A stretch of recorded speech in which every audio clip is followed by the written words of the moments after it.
noite a todos, a todas. Quero começar mais uma vez agradecendo a participação de todos. Estou até impressionado com a adesão, muitas pessoas, né? É tão bom ver que apesar desse mundo estar tão, tão confuso, tem muita gente buscando uma alternativa mais espiritual, buscando mesmo, né? O autoconhecimento. Então, obrigado aí pela participação de cada um de vocês. E bom, ontem foi a primeira palestra. Ontem nós falamos um pouco da Bhagavad Gita dentro do contexto da história do Mahabharata, porque na verdade, como eu mencionei, o diálogo entre Krishna e Arjuna aconteceu minutos antes de uma batalha, e essa batalha é o tema central do Mahabharata, né? E é uma batalha buscando quem vai realmente herdar, quem vai conseguir o reino, mas evidentemente existe toda uma simbologia, e o reino não é um reino material apenas, né? É o verdadeiro reino que está dentro de nós, o reino espiritual, o reino de Deus, né? Que existe dentro de cada um de nós, como o próprio Jesus menciona, e ele deixa bem claro que quando nós encontrarmos esse reino de Deus, tudo vai acontecer, todas as coisas, todas as nossas necessidades subsidiárias, secundárias, vão ser supridas, evidentemente, né? O problema é que nós saímos nossa posição constitucional e agora estamos numa condição artificial. Então, falamos sobre essa batalha, mencionamos alguns pontos que particularmente eu acho muito interessante, porque para mim, apenas um livro que conte uma história de uma batalha que ocorreu do outro lado do mundo há milênios não seria tão interessante, né? O interessante é trazer para a nossa realidade, para o nosso contexto, né? Então ontem foi isso, e hoje nós vamos continuar falando da Bhagavad Gita, das glórias da Bhagavad Gita, e a Bhagavad Gita como uma escritura super excelente, como uma escritura, na verdade, suficiente, como talvez a escritura mais importante num sentido, dentre todas as escrituras védicas, que são muitas, né? São muitas. A gente sabe, existem os 4 Vedas originais, cada um tem milhares e milhares de versos, tem também 108 Upanishads, são dissertações muito filosóficas, que é considerado o marco, o início mesmo da espiritualidade. Também existem os Puranas, são muitos Puranas, e a palavra Purana significa a literatura antiga, Purana é antigo, né? Então são muitos Puranas, mas 18 são considerados os mais importantes. Existem 18 Puranas para as pessoas que já estão no modo da bondade, que elas podem entender e podem ser promovidas da bondade para a transcendência, porque existe a bondade material, que já é um estado muito avançado, mas existe a bondade espiritual, que é a bondade pura, sem nenhum inebriamento. Então existem 6 Puranas para esse tipo de pessoa, depois tem mais 6 Puranas para as pessoas que estão mais no modo da paixão, para tentar, de alguma forma, elevá-las ao modo da bondade. E, finalmente, tem 6 Puranas para tentar resgatar as pessoas da ignorância e colocá-los, pelo menos, no modo da paixão, que é quando começa a vida humana, né? Uma vida progressista. Então, como estamos dizendo, muita literatura, tem também o Ramayana, Itirasas, Vedanta Sutra, só que de toda essa literatura existe a Bhagavad Gita, que apresenta, diríamos assim, um resumo, não apenas um resumo, mas de uma forma muito impressionante, apresenta a essência e também através de um diálogo, o que ajuda muito, né? Porque o guerreiro Arjuna, ele representa o nosso papel. Ele faz perguntas muito interessantes, inclusive eu tenho um trabalho só com os versos falados por Arjuna, que eu chamaria de Arjuna Gita, tentando entender toda a Bhagavad Gita a partir não apenas das questões dele, dos questionamentos, mas no início da lamentação dele também, são pontos bem interessantes que ele coloca. São 3 eu diria assim, 3 fases, né? Primeiro seria a canção do guerreiro confuso, guerreiro enfraquecido. Depois a canção do guerreiro inquisitivo, quando ele começa a perguntar e aceita Krishna como seu orientador. E no final, do guerreiro vitorioso, né? Quando ele alcança realmente a iluminação. Então, um livro muito interessante, um livro que a gente pode aplicar, é muito aplicável, é uma linguagem muito fácil, obviamente é filosófico, mas em relação aos outros textos védicos é bem mais fácil, tanto é que se tornou muito popular.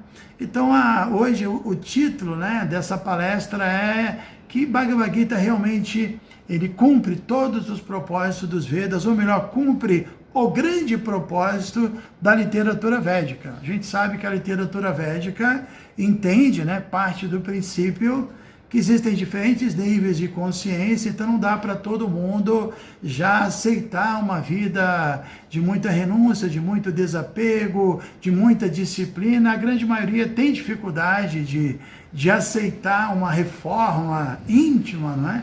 Então existem várias metas, mas certamente a grande meta da vida, a meta suprema, é nós escaparmos do que a gente chama de samsara, do que as escrituras chamam de samsara, que é esse ciclo de nascimento, velhice, doença e morte, e todas as almas corporificadas se sujeitam a essas 4 fases, né? E por isso existe sofrimento, porque de fato, se consideramos que a nossa essência, o Atma, ele é eterno, para nós, a ideia de eternidade não é algo tão simples assim. A nossa mente tem dificuldade de assimilar certos conceitos, né? Mas quando falamos que a alma é eterna, significa dizer que ela não tem começo, o passado não tem início. Sempre existimos antes de estarmos dentro desse corpo e sempre existiremos. Quando sairmos desse corpo, vamos continuar existindo. Ou seja, essa atual vida, podemos dizer, essa atual vidinha, que nós duramos aqui 80, 90, 100 anos, quando muito, é um pontinho minúsculo no meio de 2 infinitos, que é o passado e o futuro. Não é tanta coisa assim, no sentido que a gente não precisa e não devemos colocar toda a nossa energia apenas nessa existência. Essa existência é uma preparação para um pós-vida glorioso, né? Porque também é dito isso na Gita, que no momento derradeiro, o nível de consciência que nós tivermos atingido vai definir o que vai acontecer conosco. Se nós seremos aqui de novo, ou iremos a um planeta superior, a um planeta inferior. Inclusive, existe a possibilidade, segundo a Bhagavad Gita, de nós perdermos até a forma humana de vida. Que esse é um tema, às vezes, controversial, né? A involução, mas é possível, porque muitos argumentam que não, quando estamos na forma humana, não caímos mais. Num sentido, nós também aceitamos isso, mas não apenas num corpo humano, mas numa consciência humana, né? Quando estamos com a consciência humana, aí certamente não evoluímos.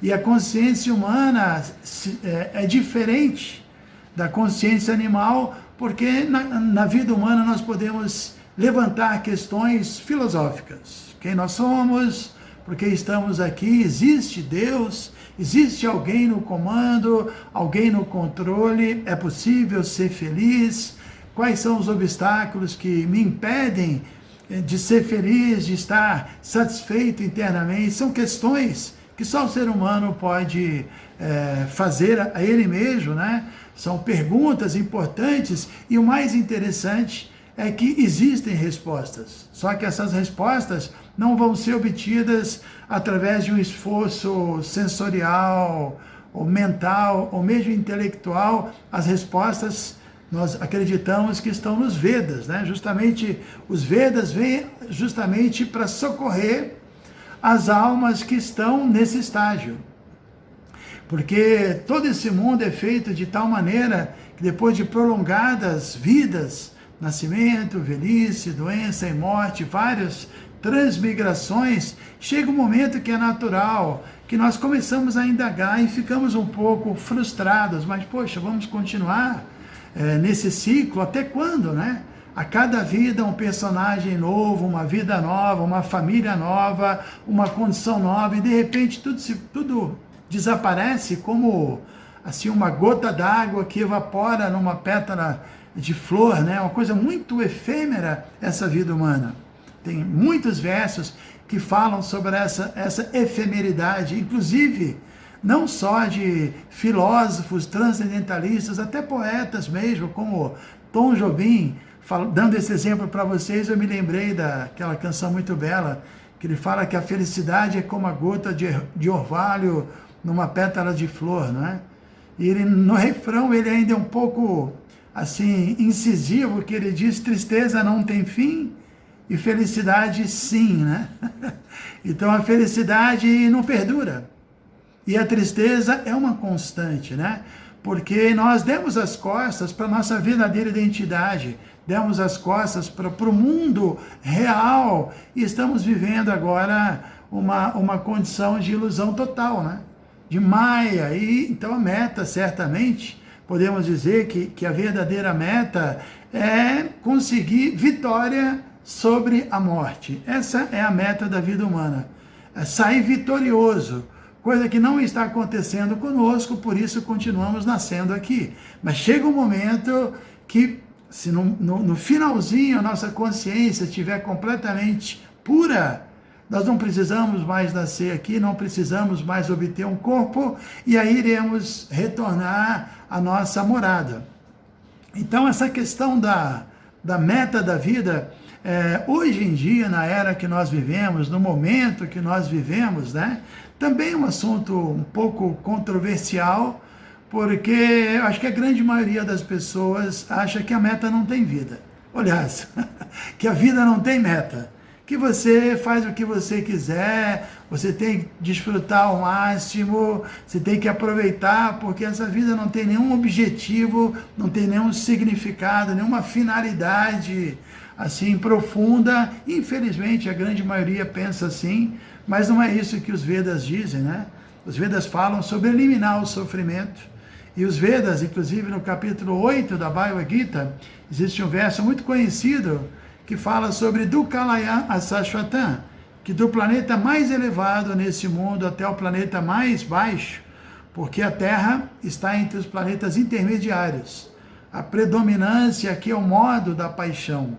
Existem muitos planetas dentro do sistema intermediário que Radha Guna, o modo da paixão, é predominante. Tem planetas superiores, cuja predominância é Sattva, o modo da bondade, mas também tem planetas inferiores e tamas, né? A obscuridade, a ignorância é o fator predominante. De qualquer maneira, esse verso que eu mencionei, Dukkalayam Asashvatam, é dito que do planeta mais elevado ao mais baixo, a alma não vai encontrar felicidade, porque ela está sujeita a nascimento, velhice, doença e morte. Ou seja, Dukkha Alayam. Alayam significa lugares, locais, e Dukkha, de sofrimento. E também Asashvatam, temporário. Fora isso, também as Upanishads ainda dizem que tem 3 tipos de sofrimento que nós inevitavelmente passamos nesse mundo, de kleshas, de misérias, que é Adhyatmika Klesha, Adibhautika Klesha e Adibhautika Klesha. Adibhautika Klesha são as misérias impostas por outros bhutas, por outros seres vivos que nos atacam, né? Adhyatmika Klesha, as misérias que o nosso próprio corpo, que inclui a nossa mente, que muitas vezes realmente ela nos ataca, né? Na forma de depressão, tantas doenças, né?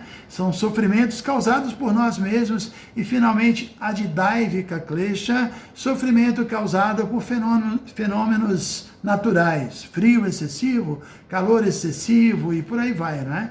Então, nesse mundo existem essas coisas, mas esse verso das Upanishads diz que mesmo se essas coisas não existissem, se não existissem sofrimentos ocasionados pelo próprio corpo, por outras entidades vivas ou por fenômenos naturais, seríamos infelizes de qualquer maneira, porque Asashvatan, tudo é temporário, a gente vai sair daqui, e não só nós vamos sair, mas nossos pais vão sair, nossos filhos, nossos amigos, então é um mundo sombrio, né?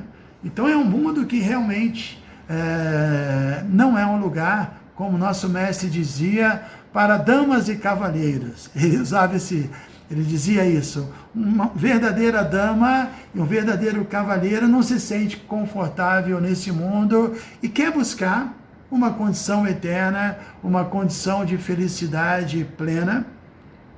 Então lembrei agora de outro verso que é muito belo também, o verso do Brihat Aranyaka Upanishad.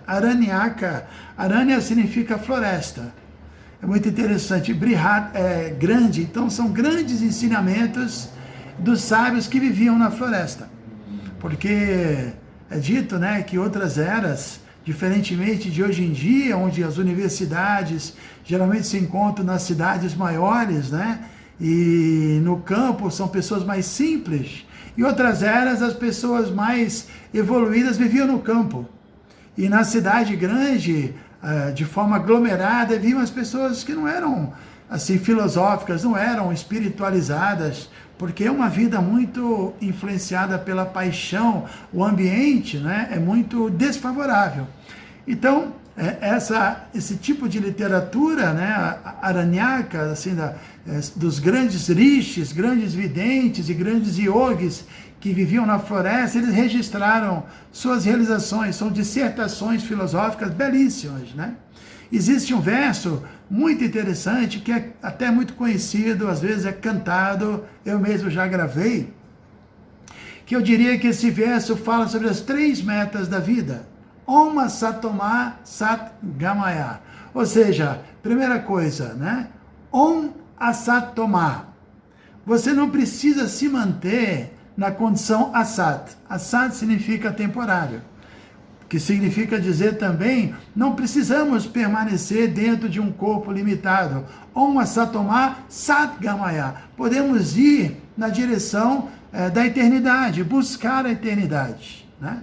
Não é apenas um verso, é um convite, é uma declaração para fazer com que a gente desperte. Não há necessidade de permanecer num corpo temporário, vamos buscar Sat, a eternidade. Também não precisamos, Tamasima Jyotigamaha, não precisamos permanecer em tamas, na obscuridade, na ignorância, sem entender nem sequer quem somos e o que está acontecendo, né?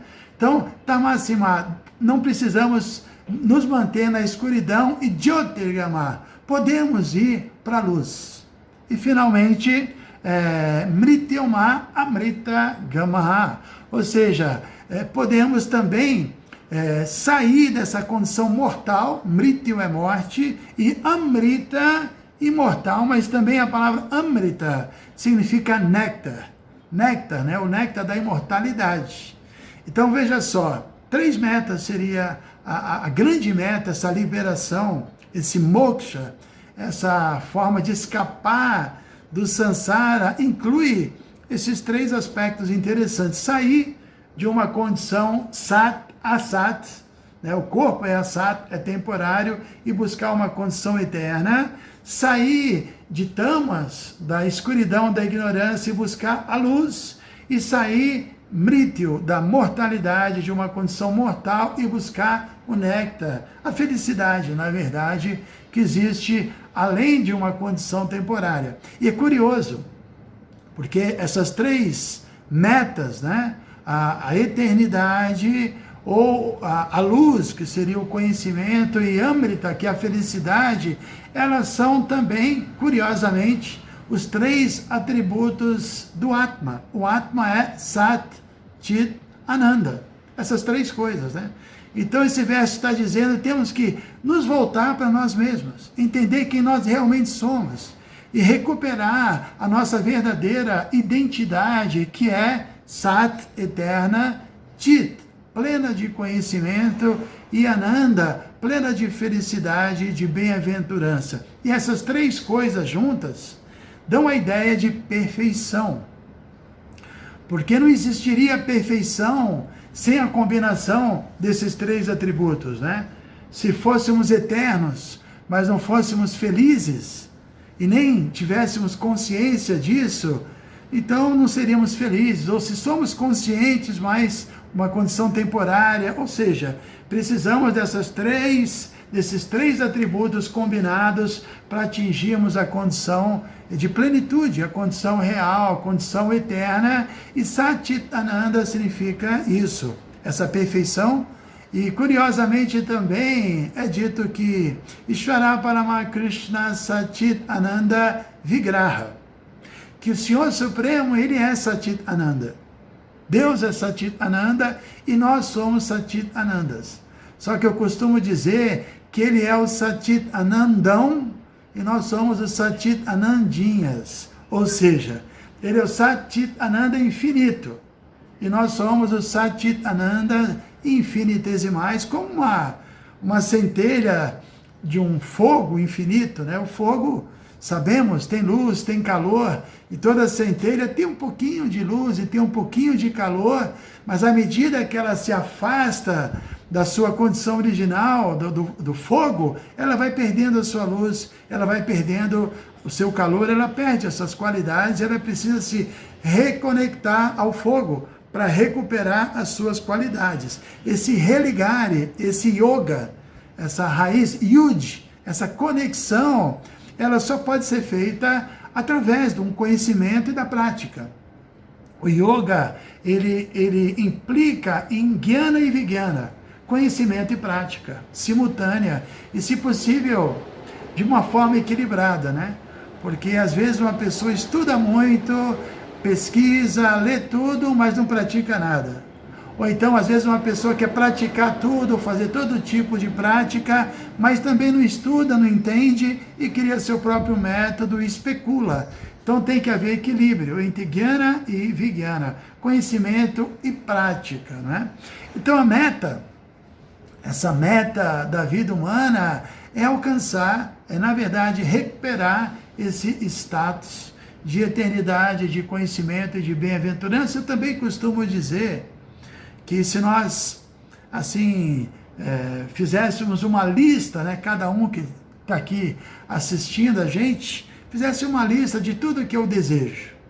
Eu desejo muitas coisas, a gente coloca e enumera nossos desejos, e depois, se você analisar essa lista de desejos de forma filosófica, você vai ver que você deseja 3 coisas só: uma existência real, permanente, uma compreensão real das coisas e ser feliz.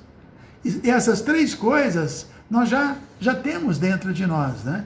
Só que Maya, essa energia ilusória, faz com que a gente busque isso fora de nós mesmos, e ironicamente, à medida que nós buscamos isso fora de nós mesmos, nós nos distanciamos do objeto que estamos buscando, que está dentro de nós mesmos. Por isso Patanjali, no Yoga Sutra e na Bhagavad Gita, encontramos vários versos que falam sobre pratyahara, você recolher os sentidos, né? Só que muitas vezes os praticantes de yoga acreditam que se em algum momento, quando eu estou ali praticando, em alguns minutos, alguns dias por semana, eu recolho. Não, é um estado de consciência.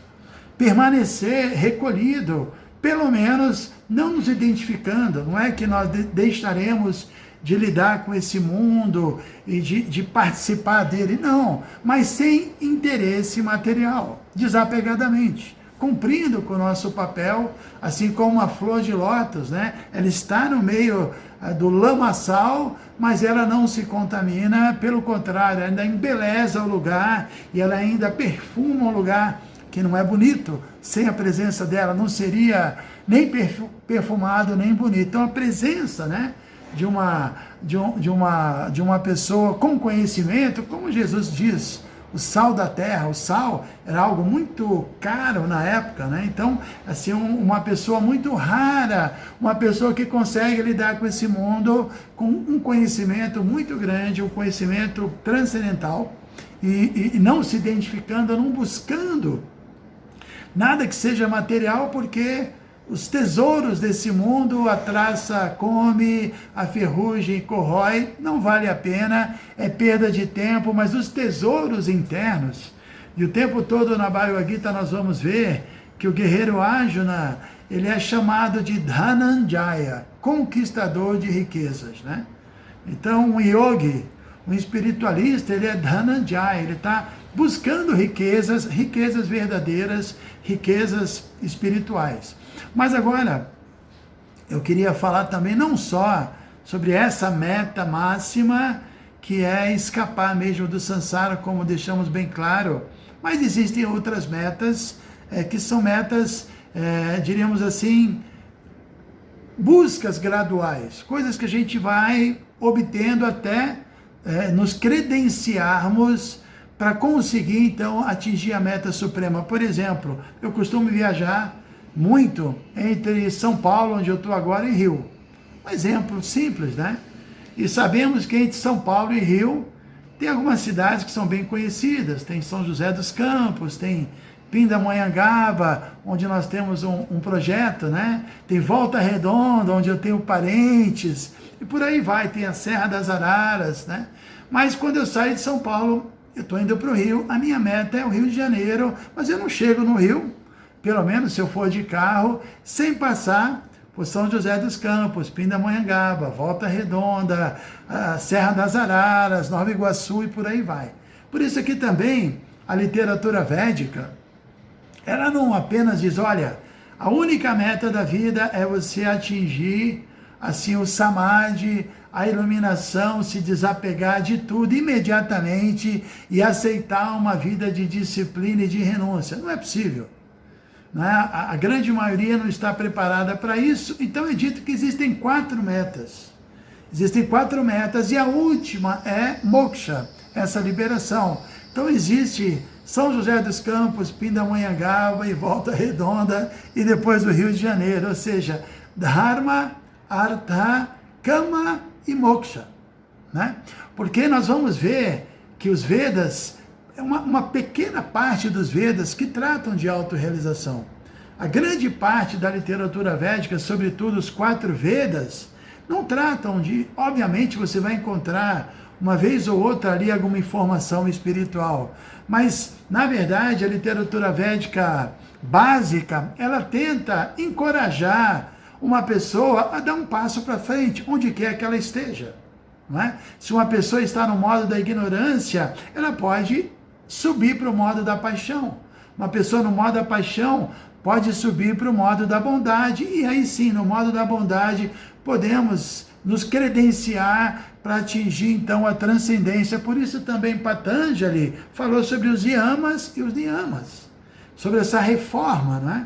Sobre todo esse processo de você deixar de fazer algumas coisas, né, que são os yamas, que é o controle, e niyamas, passar a fazer outras coisas, certas observâncias, né? Aceitar certas coisas e rejeitar outras coisas, né? Essa é a grande mudança, essa é a grande diferença entre uma pessoa austera, um ser humano progressista, que realmente está preparado para praticar um processo espiritual, ele está disposto, né? Ele quer uma disciplina, ele quer ser orientado. E curiosamente, como a gente viaja muito e palestra em vários lugares, é muito impressionante ver, mesmo nas universidades, hoje em dia tem a questão da internet, e mídias sociais, e todo mundo muito confuso, mas é curioso ver que tem muitos jovens muito interessantes hoje em dia, querendo também acertar, querendo fazer as coisas certas, ou seja, bem intencionados, porém mal orientados. Porque o mundo não está orientando as pessoas, está orientando as pessoas para que elas ganhem dinheiro, para que elas se tornem vaidosas e muitas vezes arrogantes e materialistas e cobiçosos e competitivos. Ninguém está sendo educado para ser uma pessoa humilde, amorosa, compassiva, né? Porque isso é verdadeira educação. Isso é realmente, não é apenas um conhecimento técnico, né? Então, os Vedas também tratam do conhecimento técnico. Qualquer tema que nós imaginarmos, política, organização social, arquitetura, engenharia, medicina, tem a medicina ayurvédica, né? Astrologia, música, então nem se fala, todo tipo de arte, astronomia, tudo você vai encontrar nos Vedas. Os Vedas tratam de tudo, inclusive, nós nem precisamos mais especular e sair buscando e criando novos ramos de conhecimento, devemos mergulhar nos Vedas, está tudo lá. Realmente é muito impressionante, né?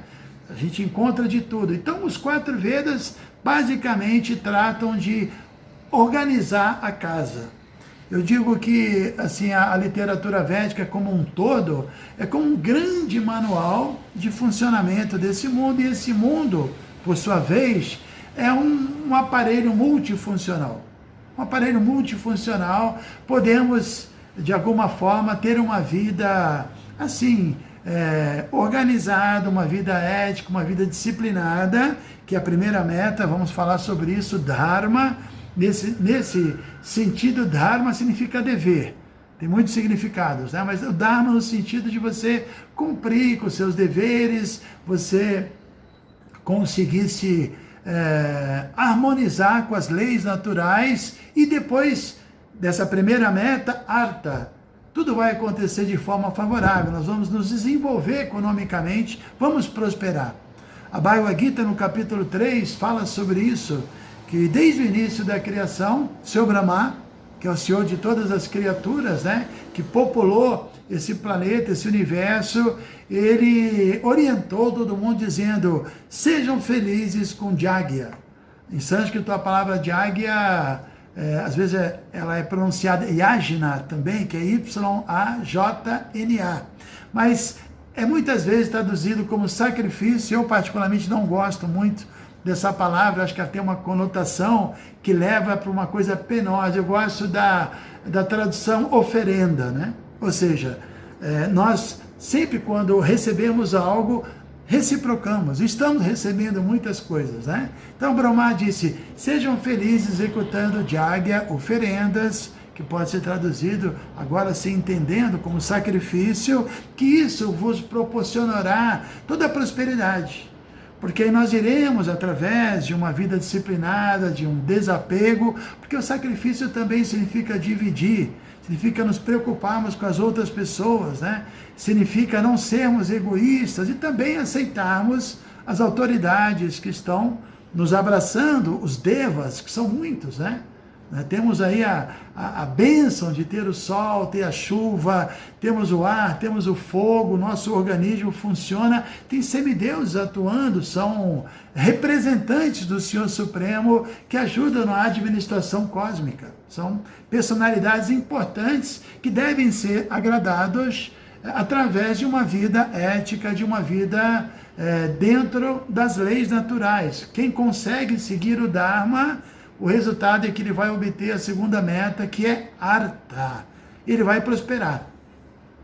Eu costumo dar o exemplo, né, de quem segue o Dharma como um pássaro que alcança a térmica, aquele ar quente, e aí ele voa sem nenhuma dificuldade, nem precisa mais bater as asas, o vento quente vai conduzi-lo. Então, quando a pessoa consegue encaixar, consegue surfar nas ondas do Dharma, as coisas são muito naturais, né?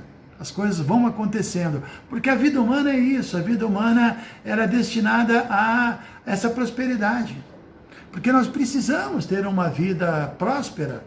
Não adianta a gente ficar privado de tudo, não que tenhamos que ter uma vida sofisticada, essa não é a ideia, mas uma vida de privação também não permite que a gente pense em temas superiores, vamos ficar só resolvendo problemas e pagando contas e sei lá. E quando a gente fala de prosperidade, a gente também fala de saúde física, de saúde mental, de autossatisfação, prosperidade plena, né? Integral, não apenas assim grosseira do ponto de vista econômico, né? Então, como um pássaro, quando pega um ar quente e tudo começa a acontecer, também quando a pessoa ela se ajusta, né? Porque a palavra Dharma pode também ser traduzido como justiça. Então, quando você é justo, primeiro, com Deus, com a natureza e com você mesmo, se ajustando, então o que acontece? Você começa a se ajustar, na verdade. A própria natureza age de tal maneira que vai ajudar você a alcançar um lugar ao sol, né, como poderíamos dizer. Então a prosperidade também tem seu valor, porque essa segunda meta, que é a prosperidade, permite que a gente entre e cumpra a terceira meta, que é cama, satisfazer os desejos. Porque viemos aqui com esse propósito. Isso é uma grande ilusão? É. Mas quando nós satisfazemos os nossos desejos com o mérito de uma vida dármica, de uma vida justa, de uma vida ética, nós satisfazemos os nossos desejos e não buscamos outras coisas. E aí despertamos para a espiritualidade. O problema da sociedade qual é? Elimina o Dharma e quer desenvolver economicamente, quer satisfazer os desejos e por isso nunca chega à liberação, nunca avança, de novo volta para trás, porque não tem Dharma. E o yoga também pode ser visto assim, sem yamas e niyamas, não adianta ficar só ali nos asanas, né? Uma hora, mais cedo ou mais tarde, vamos ter que levar a sério os yamas e niyamas, as virtudes humanas, né? Buscar essas qualidades. Então existem essas 4 metas, vou recapitular. Nesse exemplo, Dharma significa dever, cumprir com o dever, bom cidadão, um bom esposo, boa esposa, um bom pai, um bom tudo. Tentar fazer o melhor possível, dar o melhor de você, agindo com honestidade, agindo com pureza. Isso vai fazer com que os semideuses e toda a providência crie condições favoráveis para a prosperidade, e a prosperidade vai satisfazer nossos desejos, e depois chegamos ao ideal, que é o primeiro verso do Vedanta Sutra. O Vedanta Sutra também é um texto muito filosófico, muito importante, né? Vale lembrar que Veda significa conhecimento e Anta significa finalidade, que já é uma indicação que o conhecimento não é a finalidade, o conhecimento é a ponte, ele vai te levar a um outro fim, né? O conhecimento, enquanto meta última, também é uma ilusão. O conhecimento é assim o meio, assim como o yoga é o meio, assim como disciplina é o meio, mas não é a meta. A meta é, além, são apenas meios, né? Então o Vedanta Sutra começa dizendo Atato Brahma Jigyasa. Ata ato Brahma Jigyasa. Ata, portanto, agora. E é curioso porque também o Patanjali começa com Ata, o Yoga Sutra, né? Esse Ata pode ser traduzido como então. Portanto, ou seja, parte já de um ponto, parte da ideia de que nós já temos algum conhecimento anterior, né? Então, ou seja, entendendo uma série de coisas, né? Brahma Jigyasa, devemos indagar e buscar Brahman, essa condição eterna, assim como ele diz, Ata Yoga no Shashana. Então, agora eu vou apresentar yoga para vocês. E então o quê? Que agora, na forma humana de vida, podemos fazer yoga. Na forma humana de vida, a Tato Brahma Jigyasa, podemos indagar e praticar espiritualidade. Em outras formas, não podemos. Quando estamos em outra cobertura corpórea, que segundo os Vedas, não apenas nesse planeta, mas em todos os planetas, existem 8.400.000 espécies de vida. Olha só a quantidade. E dessas 8.400.000 espécies, a única espécie que tem esse privilégio, essa prerrogativa de indagar, de buscar conhecimento, é a forma humana de vida. Costumo dizer que a natureza material é como uma grande locadora de veículos, né? Já que nosso corpo é um veículo. E agora nós estamos com o melhor veículo da locadora, uma Ferrari de último tipo, né? Que é a forma humana de vida, uma condição muito favorável. Muito favorável. Por isso ele diz, tá. Então, numa condição tão favorável, o que você deve fazer? Brahma Jigyasa. Começar a buscar as verdades, diríamos assim, absolutas, não mais verdades relativas, que hoje é verdade, amanhã deixará de ser. Por exemplo, o meu corpo, né? Os nossos corpos, hoje é uma verdade, mas há um tempo atrás não era, e daqui a um tempo não será. Então, uma verdade dentro de uma mentira, de uma ilusão, de uma maia. Fazemos parte de uma família, de um planeta, de um país, de uma sociedade hoje, mas não fazíamos e depois deixaremos de fazer. Então são verdades relativas. Agora, o fato de nós sermos almas sempre foi verdade, sempre será verdade. Existem muitas verdades eternas, verdades Brahman, realidade permanente, né? Então devemos buscar Brahman, e também Brahman pode ser traduzido como uma verdade absoluta, porque se no primeiro verso Patanjali fala Atato Brahma Jigyasa, devemos indagar e buscar Brahman, no segundo verso ele define o que é Brahman. Jamadhyasya yataha. Brahman é aquele que Jama Adi Asya, aquele que criou tudo, mantém tudo e no momento certo aniquilará tudo. É a pessoa suprema, Deus, né? Ele é Brahman. Na verdade, mais à frente ele vai explicar que nós somos Brahman e Deus é Parambrahma, que é o Brahman supremo, né? Como eu disse, Satit Anandão. E nós somos Satit Anandinhas, nós somos os Brahmanzinhos e ele é o Brahmanzão, né? Que é o espírito, a consciência suprema, como também é explicado nas Upanishads, Nitya Nityanam Chetanas Chetananam Eko Bahana Yovidadhati Kamam.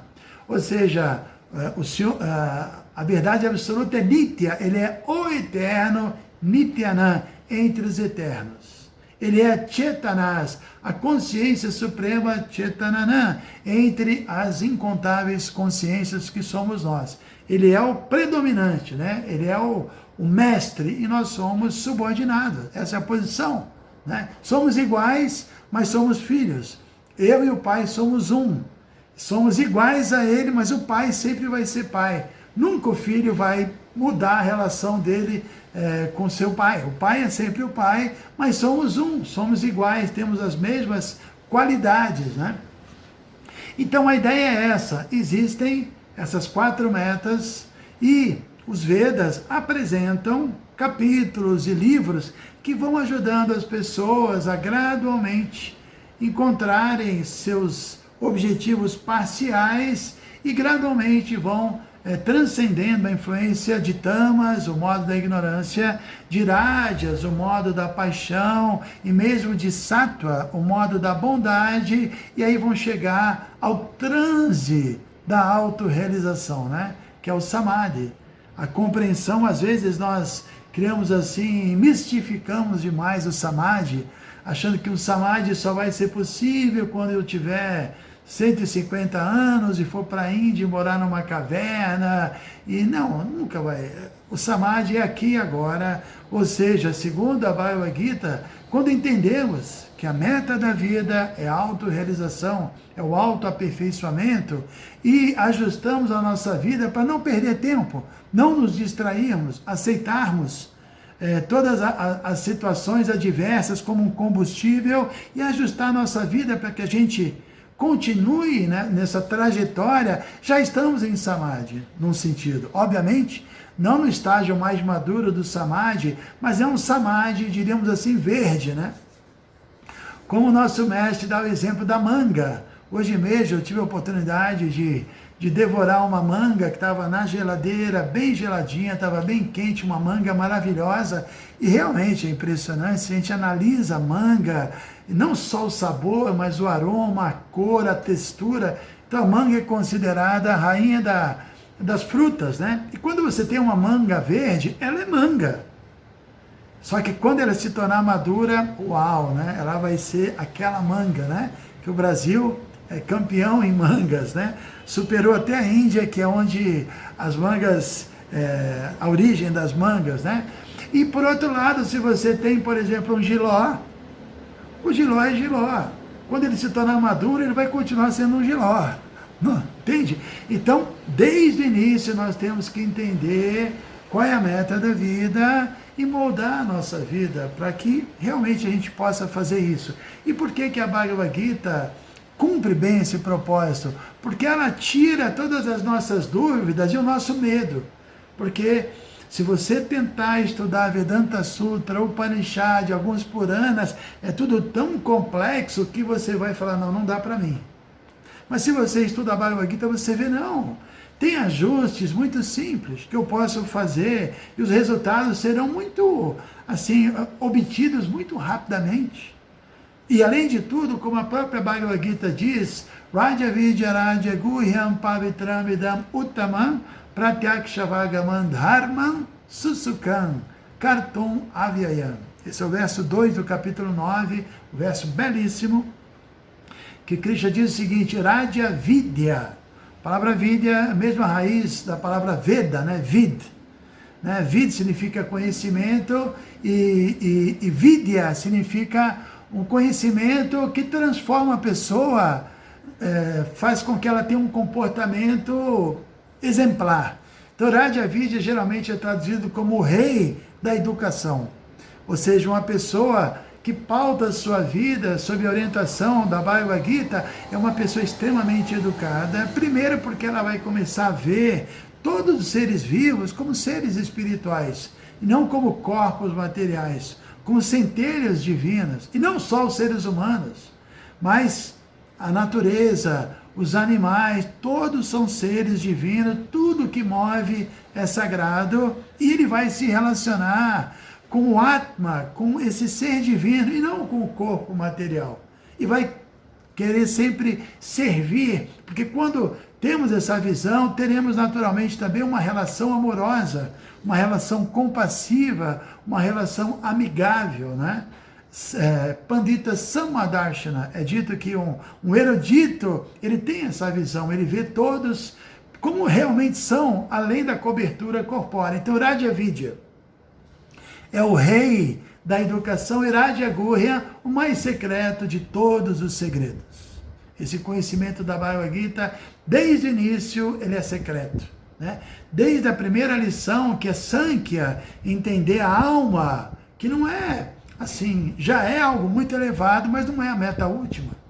Até quando Krishna fala vários versos, deixando claro a natureza da alma como imutável, como eterna, como assim, impossível destruí-la, indestrutível, e por aí vai. Depois que Krishna fala mais ágil, entender a alma, ou entender que você é a alma, não basta. Você vai ter que agir como alma espiritual. Aí é que é yoga mesmo. Uma coisa é entender que eu sou alma, e daí? Outra coisa é entender que eu sou um ser espiritual, que estou dentro de um corpo, mas eu tenho que me comportar como um ser espiritual. Né? Por isso, Raja Guhya é o mais secreto de todos os segredos. Raja Vidya Raja Guhyam Pavitram, o mais puro, Idam Uttamam, transcendental, porque é um conhecimento que descendeu, que desceu, ele é descendente. Conhecimento empírico é ascendente, depende dos nossos sentidos que são limitados. O conhecimento védico é descendente, ele vem do mundo espiritual, por isso ele é Uttama, ele é transcendental, e Pratyakshavagamam Dharma, ele é a ocupação suprema, porque ele, se nós praticamos esse conhecimento Pratyaksha, nós vamos ter uma percepção direta sobre a verdadeira natureza, vamos ter experiências reais espirituais, sensações espirituais, que isso vai produzir uma convicção, uma confiança, que não tem nada a ver com o que hoje se chama de fé cega, né? Ou seja, a fé religiosa é apenas uma crença. Agora, uma fé baseada em experiências espirituais é outro nível de fé, não é? É uma convicção, uma fé racional, uma fé forte, que realmente faz a diferença. E a última linha desse verso, que é o que eu realmente queria falar, Susukam Kartum Avyayam, que as práticas que a Bhagavad Gita apresenta são Susukam Kartum, são Kartum, executadas Susukam, com muita alegria, são muito agradáveis. Não são coisas desagradáveis, são néctar, são coisas agradáveis, os ajustes, né, que a Bhagavad Gita propõe são muito agradáveis, e Abhyayam, uma felicidade, Susuka, é superlativo, né, Su é uma demonstra a ideia uma ideia de ser algo superlativo, ou seja, mais do que suca, sussuca, muito feliz e aviayan, uma felicidade que não se esgota, pelo contrário, que aumenta, a cada dia está um pouco maior, né? Então a vida humana, ela tem essa meta. A vida humana realmente tem como meta buscar essa felicidade, como eu disse, citando as Upanishads, né? Sair de uma condição temporária, corpórea, e buscar a liberação, moksha, uma condição eterna. Sair da escuridão, de um ambiente escuro, de atividades escuras, de um pseudo-conhecimento, interesse em coisas que não vão resolver nosso problema, como o nosso mestre dizia, problemas materiais, soluções espirituais. As soluções materiais são cobertor curto, né? Você tapa a careca, o pé fica frio, você tapa o pé, a careca fica fria, né?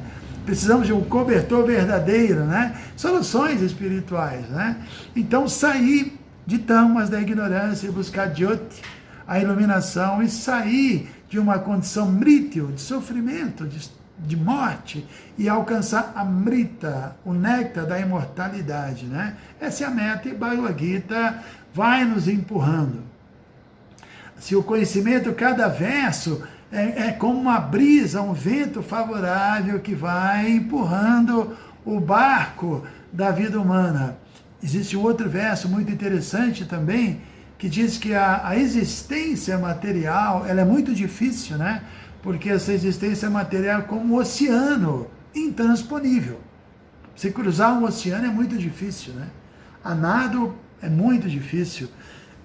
Na verdade é impossível, né? Por melhor que seja o nadador, por mais perito, o oceano todo ninguém consegue cruzar. E além de tudo, o oceano tem perigos, ondas gigantescas, tem redemoinhos, tem animais aquáticos ferozes, né? Então, são muitas as dificuldades para se cruzar um oceano. Então, é dito que a existência material é como um oceano. Porém, existe o lado positivo e otimista. A vida humana, a forma humana de vida é tão maravilhosa que é como um barco seguro, que permite que a gente atravesse esse oceano. Um barco à vela, diríamos assim, né? Por que barco à vela? Porque você tem que içar a vela, você tem que desejar, você tem que, de alguma forma, içar a vela, ou seja, a forma humana de vida é boa, mas nós temos que desejar progredir, desejar desenvolver as nossas qualidades. E, além do barco ser seguro e você içar a vela, precisamos de vento. E o conhecimento védico são esses ventos favoráveis, que sopram esse barco e ajudam o barco a superar, a fazer a travessia, né? Como eu disse, definir a vida humana, a meta é conseguir vitória sobre a vida, que é fazer essa travessia, sair do temporário e alcançar o eterno, sair da escuridão e encontrar a luz, sair de uma condição mortal, encontrar de sofrimento, encontrar a felicidade. E o barco, precisamos dos ventos favoráveis e de um capitão. Também esse verso fala sobre o guru, que é uma pessoa que conhece a travessia e pode nos ajudar. E antes de dar a solução, ainda dentro da explicação desse verso, comparado, ou seja, como eu disse, tem problemas no oceano, tem ondas gigantescas, tem redemoinhos e tem animais ferozes, né? Então as ondas gigantescas são comparadas aos desejos, a nossa cobiça, a nossa obstinação, a nossa mesquinhez, e que são ondas que produzem desejos que acabam com o nosso bom senso, né? E depois o nosso karma, o karma é algo muito sério, são comparados a redemoinho, quando o karma pega uma pessoa, karma de saúde, karma econômico, com um tipo de karma, você vê que a pessoa é dragada mesmo, ela volta numa condição ela se coloca numa condição muito ruim, né? E finalmente, certas filosofias ateístas e filosofias especuladas são comparados a animais aquáticos ferozes que também podem nos engolir. Ou seja, por conta própria não iremos superar esses obstáculos, mas se levantarmos a vela, se aceitarmos, ajuda de alguém que seja perito, que conheça a travessia, se estudarmos escrituras como a Bhagavad Gita, o conhecimento vai nos empurrando e a gente precisa de um pouco de paciência, Um pouco de paciência é preciso, não vai ser da noite para o dia. Mas a cada resultado a gente já sente muito alívio, muita satisfação, como quando alguém passa a noite inteira esperando o sol nascer, não é? Quando o sol nasce é maravilhoso, mas às vezes durante a noite a pessoa fica com preguiça, ela fica cansada e a noite inteira acordada, né?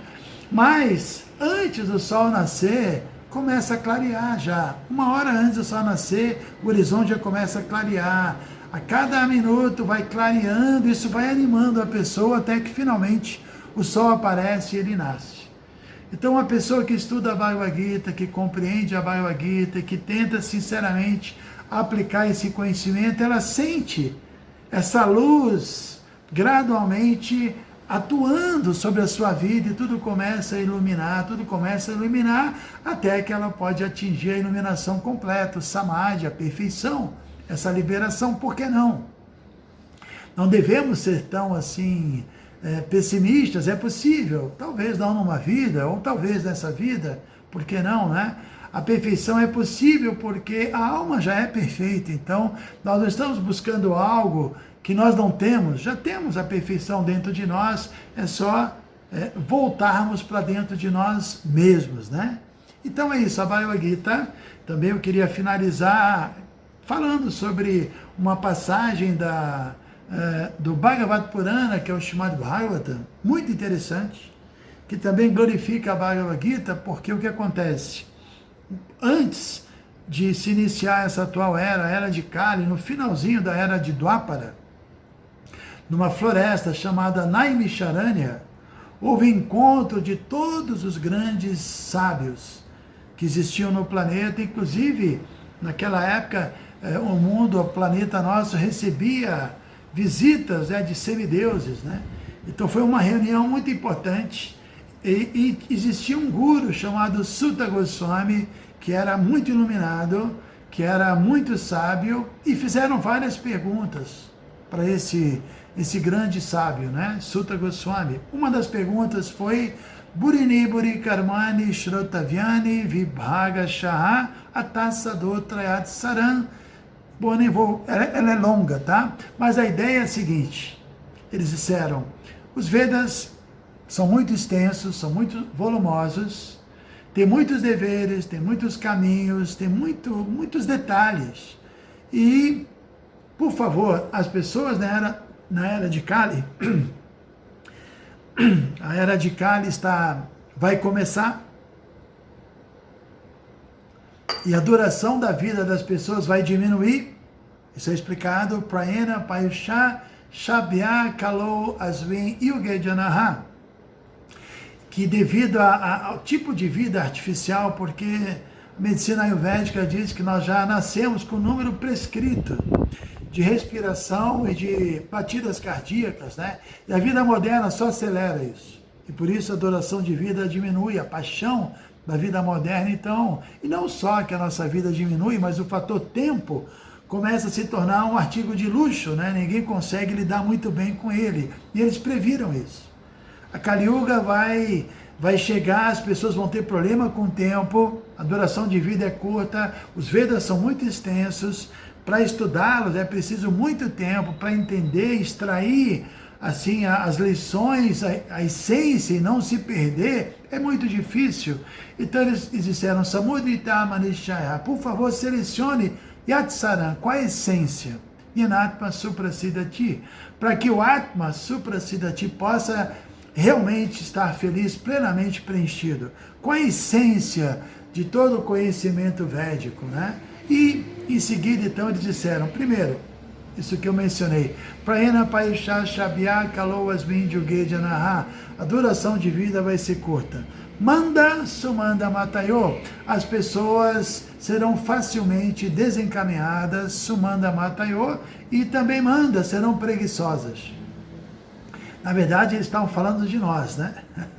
Não assim preguiçosos só, né? Ontem mesmo eu dei exemplo, o nosso corpo como uma carruagem, né? Os 5 cavalos como sentidos.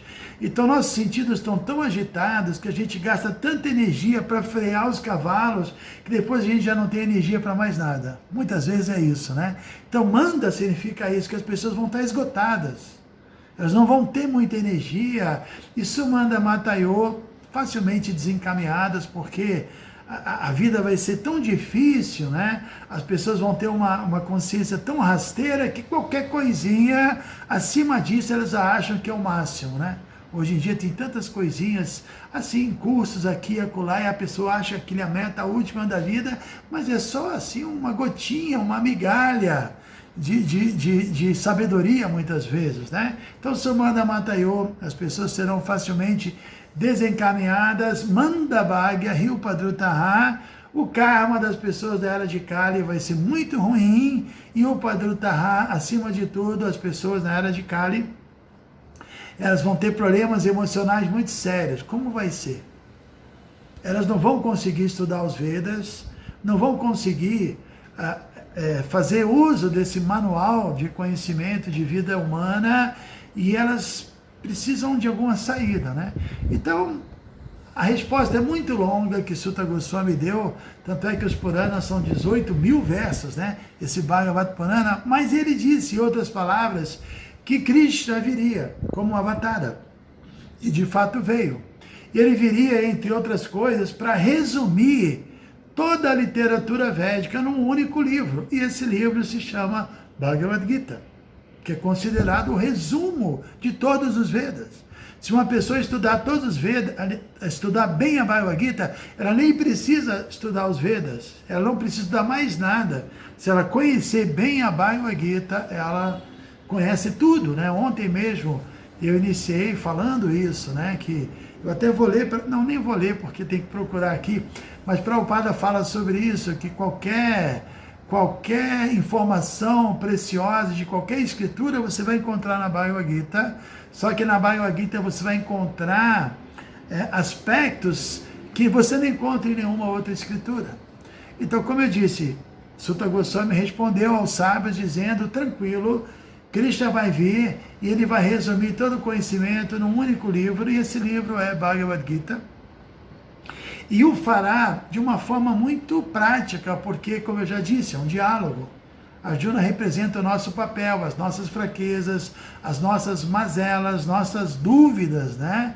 E também, assim, a nossa tendência a querer controlar, a nossa incredulidade, por aí vai. Então, Arjuna nos representa muito bem, e Krishna vai gradualmente iluminando Arjuna. Nós vamos, quando iniciarmos o texto, propriamente dito, vamos ver que no primeiro capítulo, Arjuna, assim, ele cai em grande desespero. Ele cai num enorme desespero, ele não quer lutar, ele só prevê o mal, ele cai numa grande depressão, até que ele se rende e diz, Krishna, por favor, o que eu devo fazer? Né? Por favor, me diga qual é o meu Dharma. Yakshreyashi Nishchitam Bruhitamene. Por favor, eu não sei o que eu devo fazer, me ajude, né? E aí então Krishna começou a mostrar para Arjuna uma outra forma de olhar para aquilo, olhar para aquele campo de batalha, olhar para aquele cenário. E é isso que o Bhagavad Gita vai fazer conosco. Cada um de nós tem um cenário, tem uma vida, tem batalhas, né? Tem inimigos, tem obstáculos, tem dificuldade, e sem conhecimento nós vamos ficar desesperados, porque a vida é muito difícil. Mas lendo a Bhagavad Gita, nós vamos olhar para esse campo de batalha que é a nossa vida de outra maneira. E assim como Arjuna, antes de ouvir o Bhagavad Gita, era um guerreiro, depois de ele ouvir a Bhagavad Gita, ele continuou sendo um guerreiro, mas se tornou um guerreiro iluminado. Então, não precisamos mudar a nossa posição social, nosso trabalho, a nossa condição. Nós temos que mudar a maneira de enxergar as coisas. E Bhagavad Gita nos dota do que é chamado de Jnana Chakshu, desses olhos do conhecimento. E olhando espiritualmente para as coisas, nós iremos superá-las com muita facilidade, não iremos nos identificar com os problemas, que isso já é uma grande coisa, a grande parte da solução vem daí, e apoiados, né, diríamos assim, pelas placas de sinalização, que são cada um desses versos da Gita, nós vamos conseguir prosseguir nesse nosso caminho do Dharma, nosso caminho espiritual. Então é isso, por isso o Bhagavad Gita, ele realmente cumpre com todos os propósitos e faz com que a pessoa atinja mesmo uma condição, ela se credencie para realmente atingir um estado de vida prazeroso, um estado de vida feliz, um estado de vida desapegado e, ao mesmo tempo, querendo servir o mundo, né? Querendo servir o mundo, porque o Dharma é isso, primeiro encontrar a nossa natureza e depois usá-la a serviço do nosso próprio engrandecimento, da nossa própria liberação e a serviço do mundo, né? Temos que servir o mundo. Então, agradeço vocês, foi um prazer, mais uma vez, né? E amanhã estaremos juntos de novo, são 5 palestras seguidas, essa é a número 2, né? Espero que vocês estejam diariamente conosco e que a gente consiga, juntos, né? Continuar inspirados a progredir, porque sozinho ninguém vai longe. A verdade é isso, nós dependemos disso, né? Dessa associação que é chamada de Satsanga. Então, muito obrigado a todos, tá?